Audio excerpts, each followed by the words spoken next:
kulan wacan oo wanaagsan dhammaantiinba dadka hawada nagala socda waa mar kale iyo barnaamijkeena waaya arag waayihii iyo taxaanihii halgankii mujaahid maxamuud wadaad maxamuud axmed xasan oo imkana ka mid ah salaadinta dhaqanka ee Soomaaliland ayaanu halkan idinku soo gudbinaynay toddobaadkii ugu dambeeyay waxaad la socoteen hawlgalkii aroori ee 85kii waxa kale oo haddaba inagu halkii hore uga sii socon doona jiray hawlgallo badan oo kale oo uu ka qayb galay oo gaar ahaa isla markaasna ahaa hawlgallada unug yar oo kooban ay fulin jirtay inta badan iskuna soo kana dhex fulin jireen ciidankii baaxadda badnaa maxamed siyaad bashe hawlgal waxa jiray Suldaan aad qayb ka ahayd oo ka dhacay meesha la yiraahdo Boodle 1987 صح bal hawlgalkaasi ujeedadiisu waxay ahayd saad ku gasheen halkaad ka soo dhaqaaqdeen iyo natiijadiisu waxay noqotay ayaan jecelahay inaad nooga waranto wad maadsantay Axmed hawlgalka haddaan ka waramo markii annaga uu gudagalkayagu batay waxa dhacday in ciidan gaaska saddexaad ka tirsan oo la soo dejiyay meesha la yiraahdo Boodle oo aan hore u deganaan jirin ciidankaasi deedna waxaan ogaanay ciidan halkaa in la soo dejiyay ciidanka waxa haystay nin korneyl ahaa oo la yiraahdo ina biixi oo bariyo dhaweydna haystay ciidamada Soomaaliland waxa ay 87kii markii aan ogaanay halkaa in ciidanka la soo dejiyay ayaan operation diyaarsanay inaanu ciidanka arbustaan aanu weeraroon qabsano meesha dabeeto ciidankayagii tawakal ayaa halkaa sabaabay aad baan u badnayn markaa maalinta in Suldaan ka dhex galto si dadku ogaadaan in Boodle halkee ayay ku taalaa halkee u dhowdahay bal nooga war horta istiraatiijiyada iyo halka ka soo dhaqaaqaysan iyo inta isku jireen waxay ku taalaa horta waxaan ka soo dhaqaaqnay meesha la yiraahdo Cadaada Cadaada waxay ku taalaa wadada qaaxa la yiraahdo waxa weeye malaa waxay ka yara sareysaa 1 kilometer Boodlena waxay ku taalaa goray meesha la yiraahdo Gorayaxun oo xadka ku taala ayaa wadada ka baxda ee Burc u baxda ayaa sii marta waxay u jirtaa taqriiban waxaan oran karaa Burco iyo meesha xadka ee la yiraahdo Gorayooda ee Gorayaxun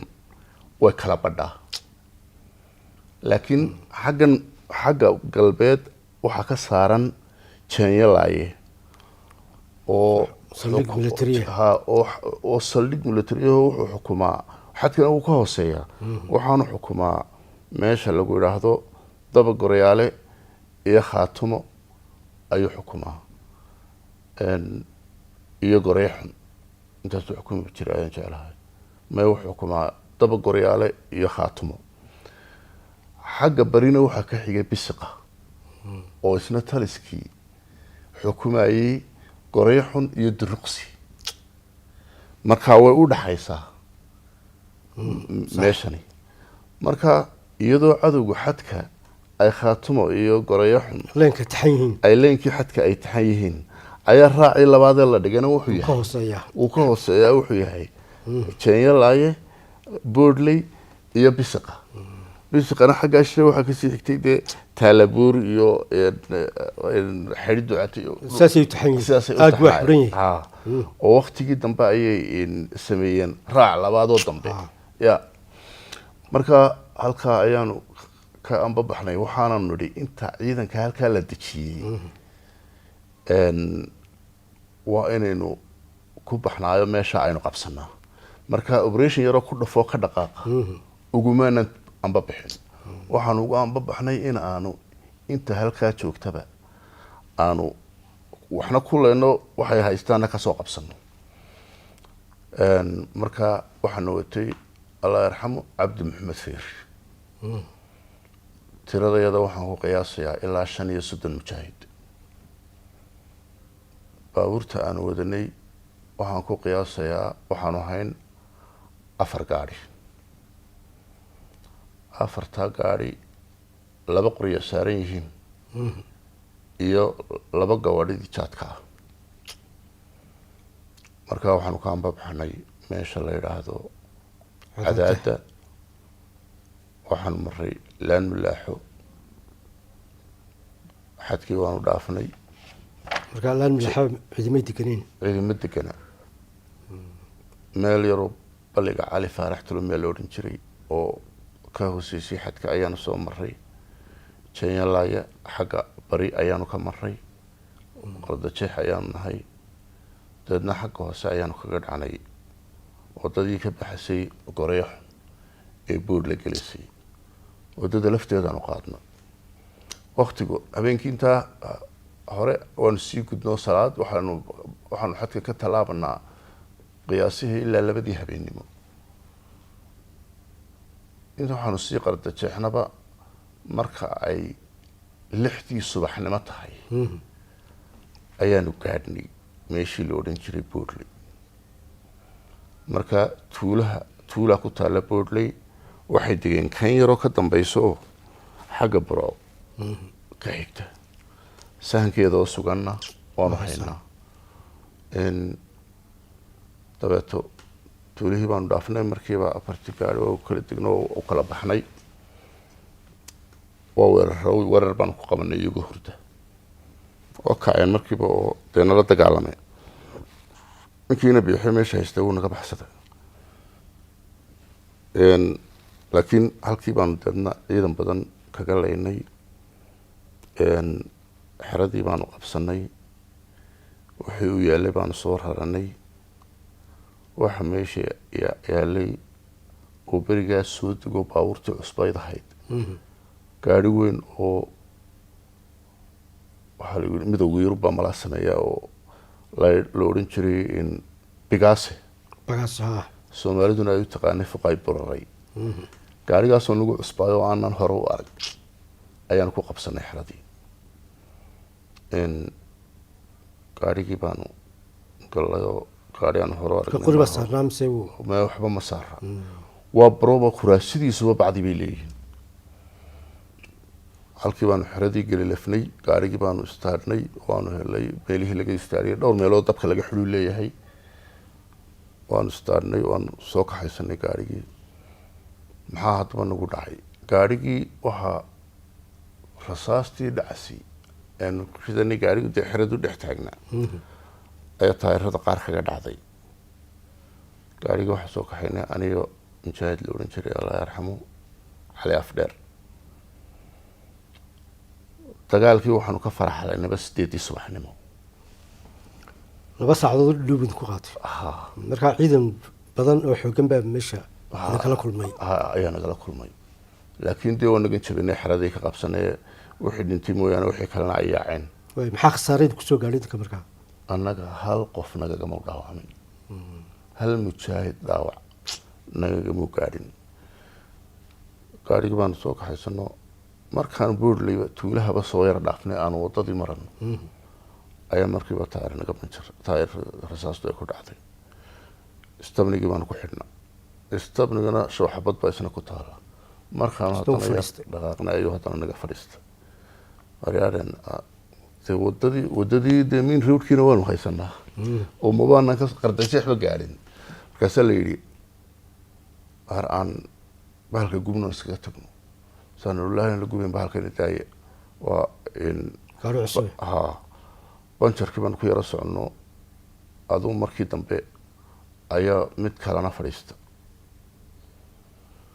dabeedna waxa la yidhi waanu ka baxnay markaa wadadii. waxaanu qardajeex baanu gallay, kayn baanu istaagnay. walaada mujaahidiintii waxay soo gureen xaabo. waxay dhaheen waynu gubanaa. aniga mujaahidkaa la odhan jiray cali afdheer ayaa nidhi may gubi mayno. gaarigaa oo gaari qiimo leh loo kaxaysananaaye. arfaqista xaggan naga imanaysa. xaggan waxay naga saaran bisiqi, xagganna waxay naga saaran janyalaaye, xaggan waxay naga horeysaa gorayo xun,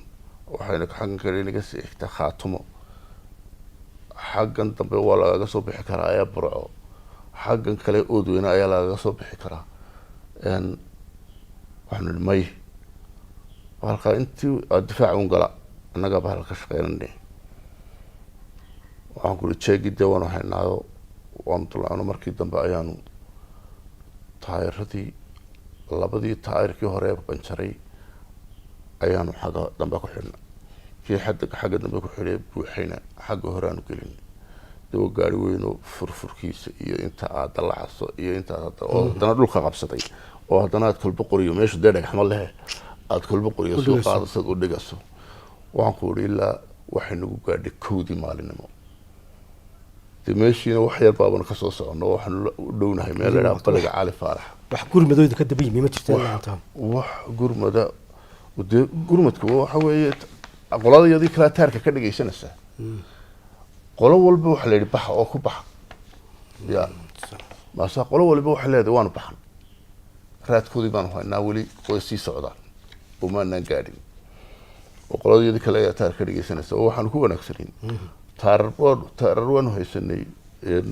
rakaalo laakiin rakaalada maanaan ka hadli jirin waanu dhageysan jiray waxa allaale waxa isu dirayaan iyo waxa ay isleeyihiin marka taliska iyagiyo bidee ilaa ciidamada kale ee sanamee ilaa kuwa galbeedka ilaa kuwa bariga intuba way dhageysanayaan way maqlayaan ilaa dee waxa laga dhageysanaya xafiiska jigjiga ilaa xafiiska dira dhabo rakaalkiya dadna halkii baan taaba halkii waxaanu samaynay inaan 2 taayir oo banjara xagga dambe ku xidhno labada buuxana xagga hore gelino sababna aanu gaariga sangeerka gelino xagga dambe daawaha ku ordo daawayaashiisu may ahayn dhambaco daawayaashiisu waxay ahayn riinna may lahayn daawayaashiisu waxay ahayn kuwan is haystee aan la kabada ahayne daawo weyn oo is haysta oo aan riinna lahayn ayuu ahaa daawayaashiisu deedna waxaanu idhi taayirkuna ha googo daawayaasha ama ku socda waxa jiidaya dee labada taayiro hore mar haddaad sangeerka hirgelisa laakiin dee muxuu sameynayaa siiguu sameynayaa cirka isku tulasa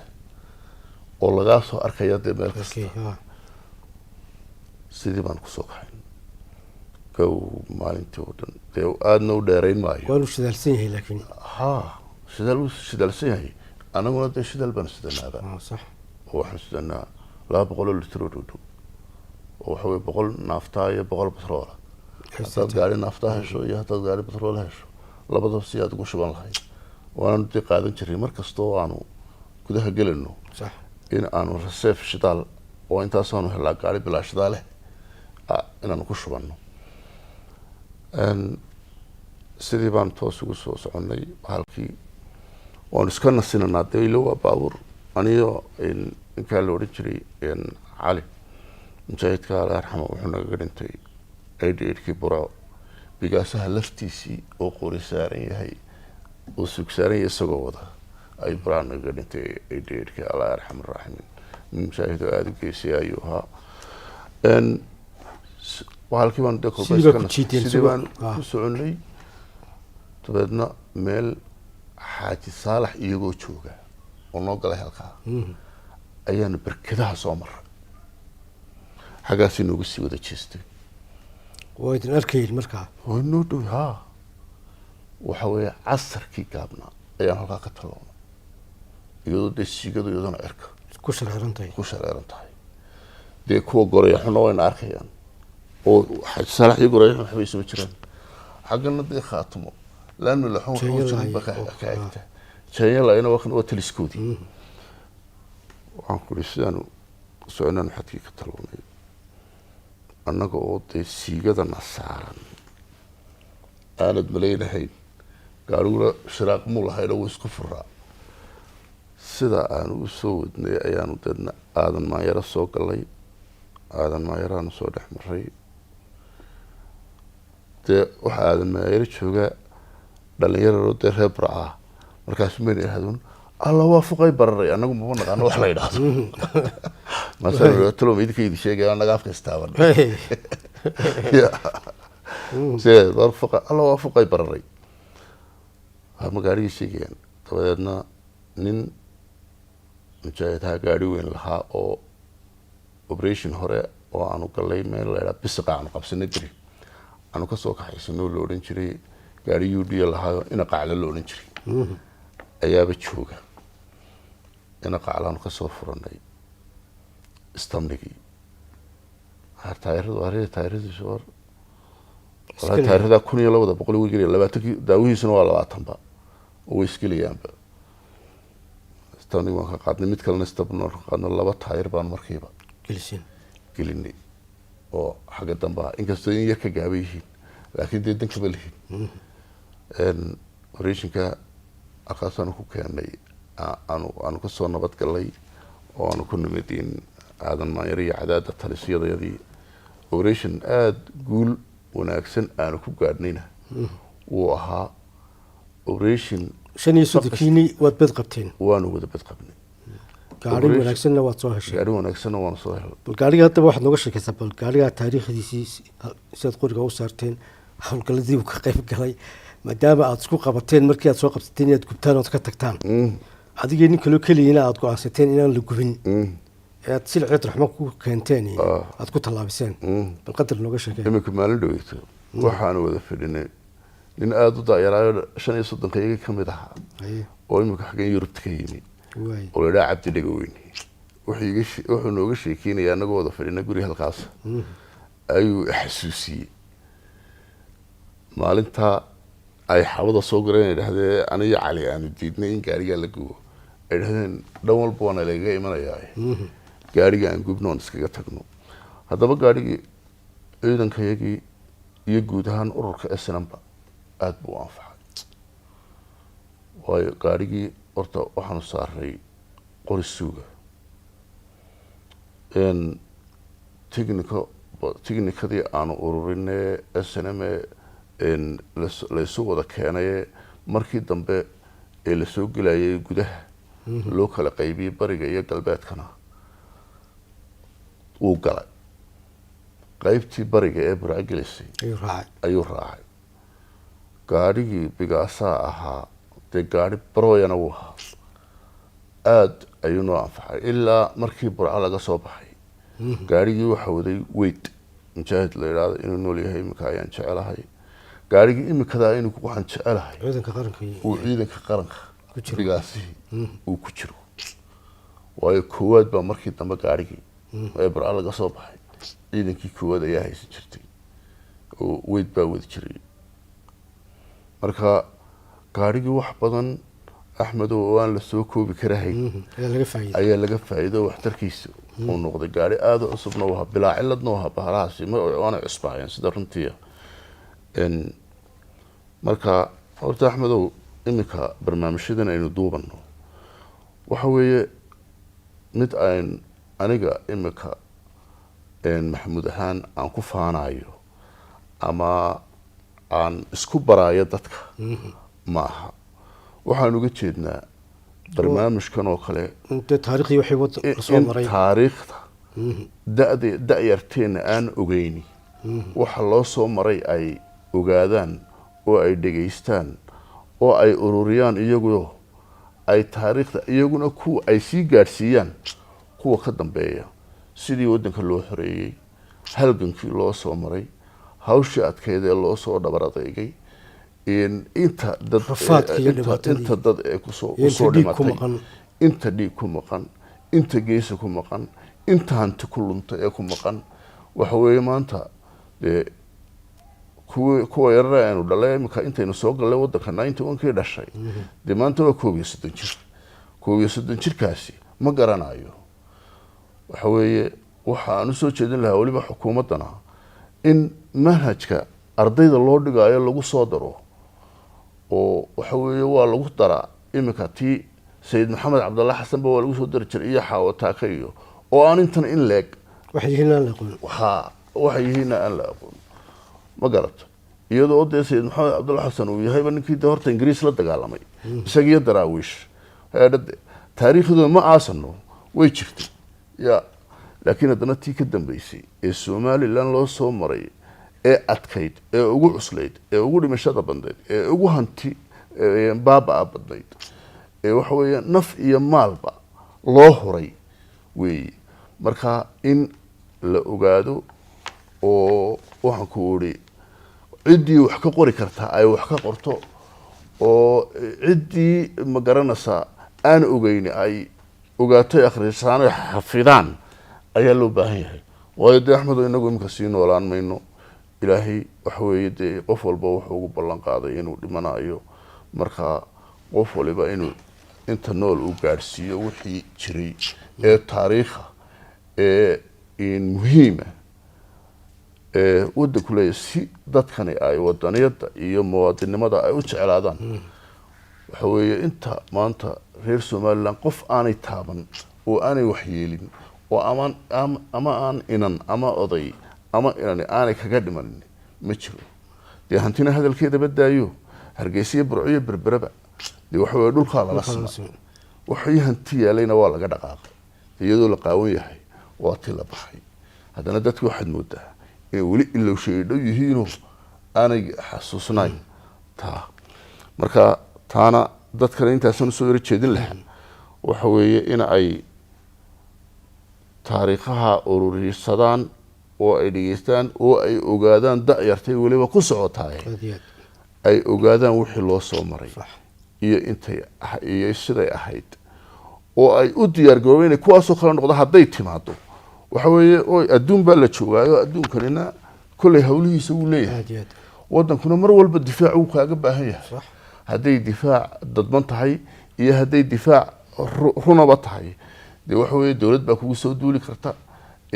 waxa weeye dibadda lagaaga soo duuli karaa mid siyaasiyeysan iyo mid rasmiyaba way kugu iman kartaa